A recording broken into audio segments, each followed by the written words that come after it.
Hi guys, today in reading you're going to read about Victor's crazy family. As you read, I want you to think about the character traits of the different characters in the story and how they act or how they talk. Okay.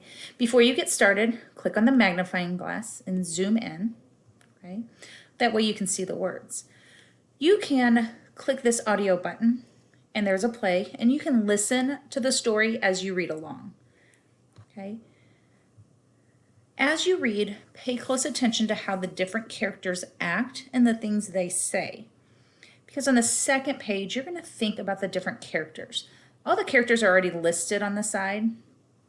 And then you're going to think of the character trait that describes them, and then the evidence from the story. So if you look at Vicktor, okay, it says the evidence is he gladly gave up his bed and slept on the floor for his cousins. Okay, what character trait does that show?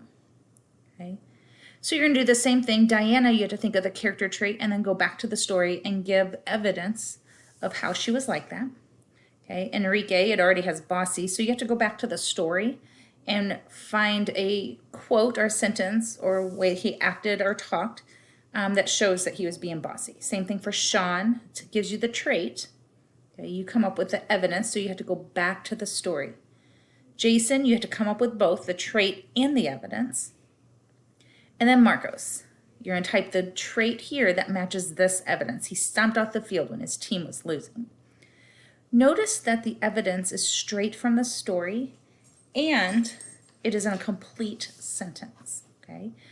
Then the last page, you're going to answer some questions. It says you read Victor's crazy family. You're going to use the information from the passage to answer these questions. Would you rather be friends with Jason or Victor? Why? So here you would type, I would rather be friends with blank, put the character's name, because. So you're going to use a complete sentence. Okay, same thing with Marcos and Enrique, and why. So you're going to say, I'd rather be friends with Marcos or Enrique. You choose, and then say because and give your explanation. Okay, then how are Victor and Diana different? You would type, Victor and Diana are different because. And then how might the story have been different if Jason had been grumpy? So you could type, if Jason had been grumpy, then the story, and then give your explanation there.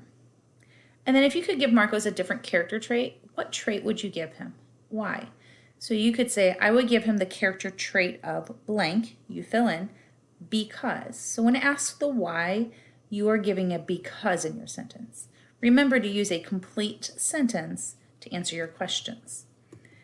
And on this page, in your evidence, remember to go back, okay, into the story to find your evidence. And you can put the exact words from the text in here.